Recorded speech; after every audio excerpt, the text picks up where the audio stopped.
नमस्कार। आज की ये कहानी महान कर्ण से जुड़ी है और आज हम आपको इस कहानी में कर्ण के जीवन से लेके मृत्यु तक की कहानी बताएंगे। ये जो कहानी है हम कुछ पार्ट्स में सुनाने वाले हैं, कुछ कहानी इस पार्ट में और कुछ अगले पार्ट्स में। आइए और कहानी शुरू करते हैं। मैं आपके साथ आपका दोस्त और यह कहानी का होस्ट अश्वनी सिंह राठौर हूँ। कर्ण महाभारत के महानायक थे। वेद व्यास द्वारा रचित महाभारत कर्ण और पांडवों के जीवन पर केंद्रित है। कर्ण महाभारत के सर्वश्रेष्ठ धनुर्धारियों में से एक थे। कर्ण 6 पांडवों में सबसे बड़े भाई थे। भगवान परशुराम ने स्वयं कर्ण की श्रेष्ठता को स्वीकार किया था। कर्ण की वास्तविक मां कुंती थी और कर्ण और उनके 5 भाइयों के धर्मपिता महाराज पांडु थे। कर्ण के वास्तविक पिता भगवान सूर्य थे। कर्ण का जन्म पांडु और कुंती के विवाह के पहले हुआ था। कर्ण दुर्योधन का सबसे अच्छा मित्र था और महाभारत के युद्ध में वह अपने भाइयों के विरुद्ध लड़ा। कर्ण को एक आदर्श दानवीर माना जाता है क्योंकि कर्ण ने कभी भी किसी मांगने वाले को दान में कुछ भी देने से कभी भी मना नहीं किया, भले ही इसके परिणाम स्वरूप उसके अपने ही प्राण संकट में क्यों न पड़ गए हों। कर्ण की छवि आज भी भारतीय जनमानस में एक ऐसे महायोद्धा की है जो जीवन भर प्रतिकूल परिस्थितियों में लड़ता रहा। बहुत से लोगों का यह भी मानना है कि कर्ण को कभी भी वह सब नहीं मिला जिसका वह वास्तविक रूप से अधिकारी था। तर्कसंगत रूप से कहा जाए तो हस्तिनापुर के सिंहासन का वास्तविक अधिकारी कर्ण ही था, क्योंकि वह कुरु राज परिवार से ही था और युधिष्ठिर और दुर्योधन में ज्येष्ठ था। लेकिन उसकी वास्तविक पहचान उसकी मृत्यु तक अज्ञात ही रही। कर्ण का जन्म कुंती को मिले एक वरदान स्वरूप हुआ था। जब वह कुमारी थी तब एक बार दुर्वासा ऋषि उनके पिता के महल में पधारे। तब कुंती ने पूरे 1 वर्ष तक ऋषि की बहुत अच्छे से सेवा की। कुंती के सेवा भाव से प्रसन्न होकर उन्होंने अपनी दिव्य दृष्टि से ये देख लिया कि पांडु से उसे संतान नहीं हो सकती और उसे ये वरदान दिया कि वह किसी भी देवता का स्मरण करके उनसे संतान उत्पन्न कर सकती है। एक दिन उत्सुकतावश कुंवारेपन में ही कुंती ने सूर्यदेव का ध्यान किया। इससे सूर्यदेव प्रकट हुए और उनकी नाभि को छूकर उसके गर्भ में प्रवेश किया और अपने पुत्र को वहां मंत्रों द्वारा स्थापित किया। कालांतर में कुंती के गर्भ में ऐसा बालक उत्पन्न हुआ जो तेज में सूर्य के ही समान था और वह कवच और कुंडल लेकर उत्पन्न हुआ था, जो जन्म से ही उसके शरीर से चिपके हुए थे। चूंकि वह अभी भी अविवाहित थी, इसलिए लोग लाज के डर से उसने उस पुत्र को एक बक्से में रखकर गंगा जी में बहा दिया। कर्ण गंगा जी में बहता हुआ जा रहा था कि महाराज भीष्म के सारथी अधिरथ और उनकी पत्नी राधा ने उसे देखा और उसे गोद ले लिया और उसका लालन पालन करने लगे। उन्होंने उसे वासुसेन नाम दिया। अपनी पालनकर्ता माता के नाम पर कर्ण को राधेय के नाम से भी जाना जाता है। अपने जन्म के रहस्योद्घाटन होने और अंग का राजा बनाए जाने के पश्चात भी कर्ण ने सदैव उन्हीं को अपने माता पिता माना और अपनी मृत्यु तक सभी पुत्र धर्मों को निभाया। अंग का राजा बनाए जाने के पश्चात कर्ण का एक नाम अंगराज भी हुआ। कुमार अवस्था से ही कर्ण की रुचि अपने पिता अधिरथ के समान रथ चलाने की बजाय युद्ध कला में अधिक थी।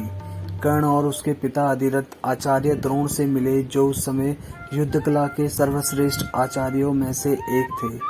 द्रोणाचार्य उस समय कुरु राजकुमारों को शिक्षा दिया करते थे। उन्होंने कर्ण को शिक्षा देने से मना कर दिया क्योंकि कर्ण एक सारथी पुत्र था और द्रोण केवल क्षत्रियों को ही शिक्षा दिया करते थे। द्रोणाचार्य की असमिति के उपरांत कर्ण ने परशुराम से संपर्क किया, जो कि केवल ब्राह्मणों को ही शिक्षा दिया करते थे। कर्ण ने स्वयं को ब्राह्मण बताकर परशुराम से शिक्षा आग्रह किया। परशुराम ने कर्ण का आग्रह स्वीकार किया और कर्ण को अपने समान ही युद्ध कला और धनु विद्या से निष्णात किया। इस प्रकार कर्ण परशुराम का एक अत्यंत परिश्रमी और निपुण शिष्य बना। इसके साथ ही कर्ण को काफी श्राप भी मिले, जो आगे चल के उनकी मृत्यु के कारण भी बने। कर्ण को उसके गुरु परशुराम और पृथ्वी माता से श्राप मिला था। इसके अतिरिक्त भी कर्ण को बहुत से श्राप मिले थे। कर्ण की शिक्षा अपने अंतिम चरण पर थी। एक दोपहर की बात है। गुरु परशुराम कर्ण की जंगा पर सिर रखकर विश्राम कर रहे थे। कुछ देर बाद कहीं से एक बिच्छू आया और उसकी दूसरी जंगा पर काटकर घाव बनाने लगा। गुरु का विश्राम भंग न हो इसलिए कर्ण बिच्छू को दूर न हटाकर उसके डंक को सहता रहा। कुछ देर में गुरुजी की निद्रा टूट गई और उन्होंने देखा कि कर्ण की जांघ में बहुत रक्त बह रहा है। उन्होंने कहा कि केवल किसी क्षत्रिय में ही इतनी सहनशीलता हो सकती है कि वह बिच्छू के डंक को सह ले, न कि किसी ब्राह्मण में। और परशुराम जी ने उसे मिथ्या भाषण के कारण श्राप दिया कि जब भी कर्ण को उनकी दी हुई शिक्षा की सर्वाधिक आवश्यकता होगी उस दिन वह उसके काम नहीं आएगी। कर्ण, जो कि स्वयं यह नहीं जानता था कि वह किस वंश से है, उसने अपने गुरु से क्षमा मांगी और कहा कि उसके स्थान पर कोई और शिष्य भी होता तो वो भी यही करता। यद्यपि कर्ण को क्रोधवश श्राप देने पर उन्हें ग्लानि हुई, पर वे अपना श्राप वापस नहीं ले सकते थे। तब उन्होंने कर्ण को अपना विजय नामक धनुष प्रदान किया और उसे ये आशीर्वाद दिया कि उसे वह वस्तु मिलेगी जिसे वह सर्वाधिक चाहता है। कुछ लोक कथाओं में माना जाता है कि बिच्छू के रूप में वह स्वयं इंद्र थे, जो उसकी वास्तविक क्षत्रिय पहचान को उजागर करना चाहते थे।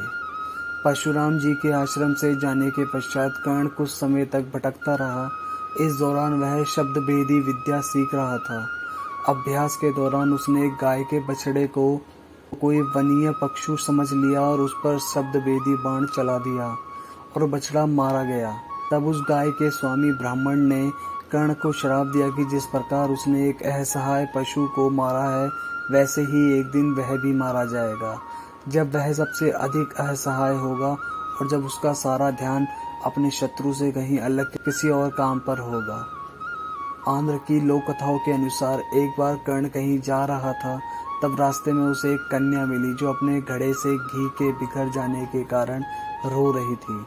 जब कर्ण ने उसके रोने का कारण जानना चाहा तो उसने बताया कि उसे भय है कि उसकी सौतेली माँ उसकी इस असावधानी पर रुष्ट होगी। कृपाल कर्ण ने तब उससे कहा कि वह उसे नया घी लाकर देगा। तब कन्या ने आग्रह किया कि उसे वही मिट्टी में मिला हुआ घी ही चाहिए और उसने नया घी लेने से मना कर दिया।